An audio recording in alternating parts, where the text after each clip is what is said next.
संबलदूती। आज मैं पहुंचा हूँ अजय झा के इधर।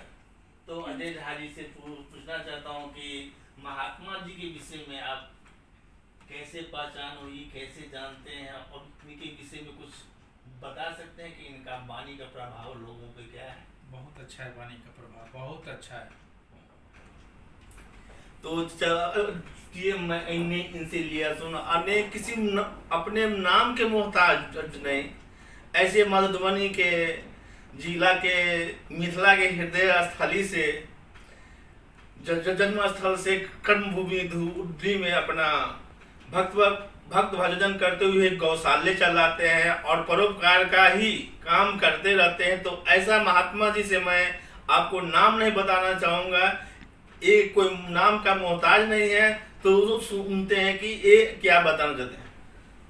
महात्मा जी आप अपना परिचय देंगे नाम के साथ में? मैं मिथिला का मूल निवासी और आज सद्य निवास दुलिया महाराष्ट्र में। दास का नाम राजीव कृष्ण के नाम से जाना जाता है। समस्त भारतवर्ष में सेवा ठाकुर जी की कृपा करुणा से हो रही है।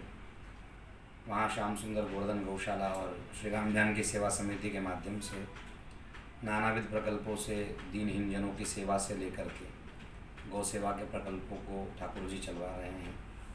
और अभी नालासोपारा पश्चिम में यशवंत गौरव रहिवासी संघ में श्रीमद् भागवत जी की कथा सेवा चल रही है और वहाँ सनातन धर्म की सेवा में हम लोग आए हुए हैं। तो सनातन धर्म के विषय में आप क्या कहना चाहते हैं दर्शकों को? चाहे आज के जो मानव तो हैं दो, दैत्य मानव, देव मानव। तो आप देव मानव को क्या कहना चाहते हैं और दैत्य मानव को क्या कहना चाहते हैं? हमारे सनातन धर्म में दानव और मानव दो प्रकारों की संकल्पना की गई है। दानव की संकल्पना क्या करें और मानव की संकल्पना क्या करें, उसमें रामचरितमानस की चौपाई कहती है कि हर एक मनुष्य में अच्छे और बुरी वृत्ति सब में रहती है। सुमति कुमति सबके उर रही, नाथ पुराण निगम अस कहई। पर जहाँ सुमति तहाँ संपत्ति नाना, जहाँ कुमति तहाँ विपत्ति निदाना।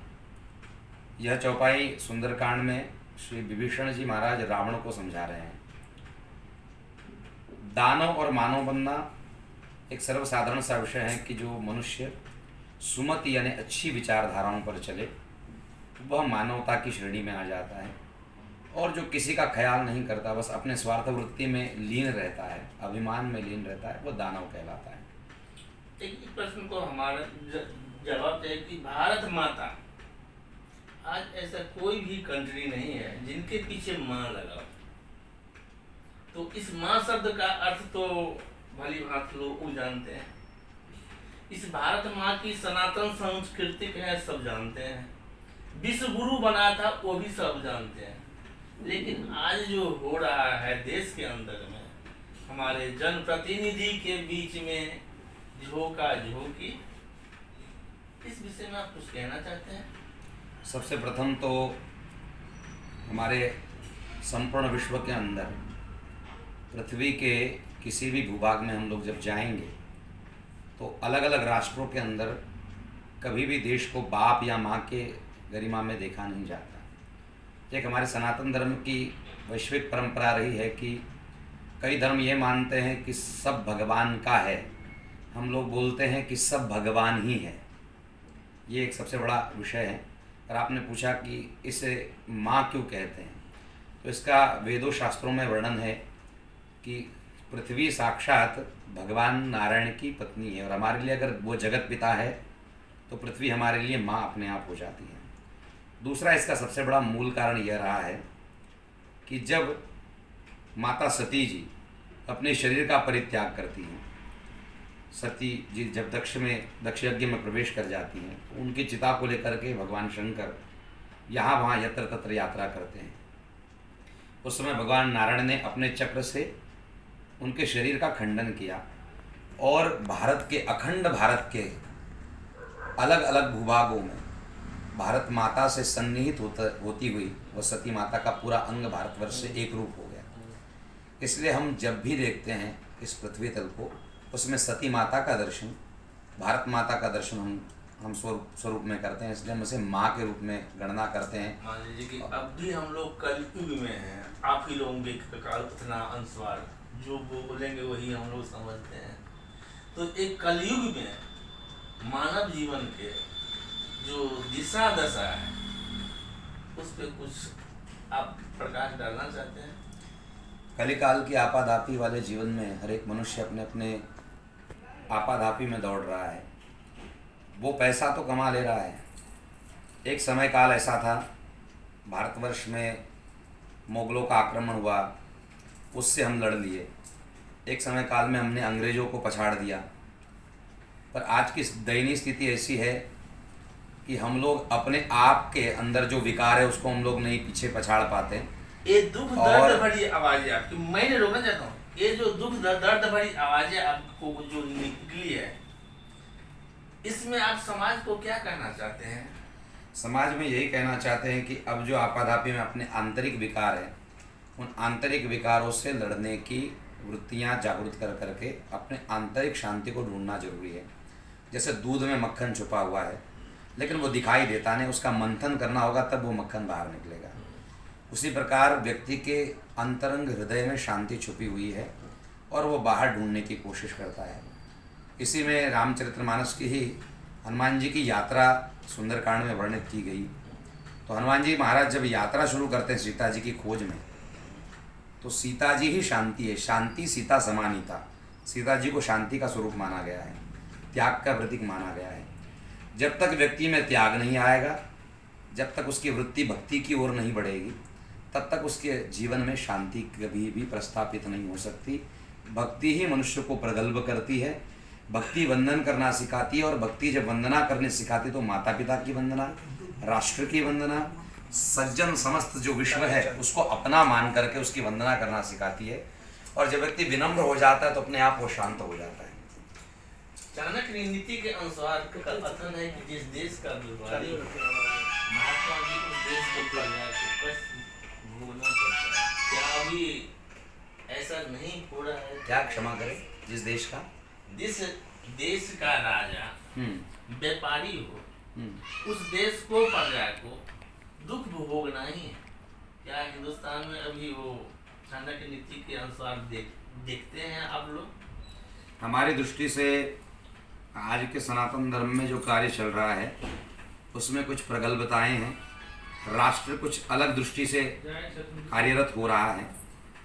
व्यापारी शासक है या नहीं है इसकी संकल्पनाएं लोग सोचते होंगे, लेकिन कुछ वर्षों के मध्य में, हमने 50-55 सालों के मध्य में जब किसी भी पुराने जिनके पास में शासन था उन लोगों ने जो लूटपाट की, कोई व्यक्ति अपना सिगरेट खरीदने के लिए विदेश में जेट प्लेन भिजवाता था, कोई व्यक्ति अपना कपड़ा धुलवाने के लिए, जो पहला प्रधानमंत्री यशस्वी हुए हैं हमारे नेहरू जी, वो विदेश में अपना कोट धुलवाने के लिए भिजवाते थे।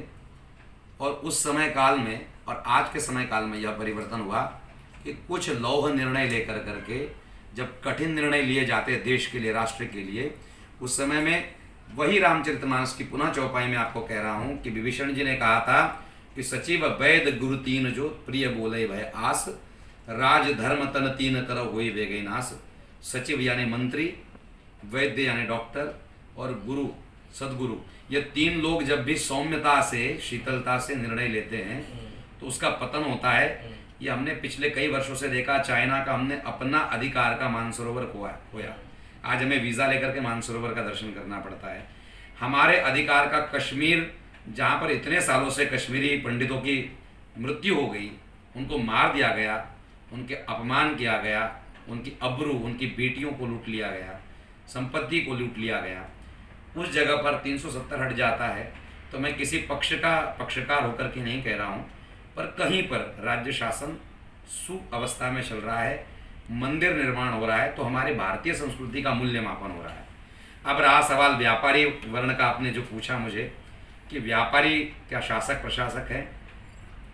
एक समय ऐसा काल था कि जब राज्य शासन में रहने वाले लोग, सरकारी लोग, कुछ विशिष्ट समय में अपना दांतून निकालते हुए टाइम निकाला करते थे अब उनको समय पर आना पड़ रहा है, समय पर जाना पड़ रहा है, तो वो विशिष्ट नेता के ऊपर टीका टिप्पणी करते हैं।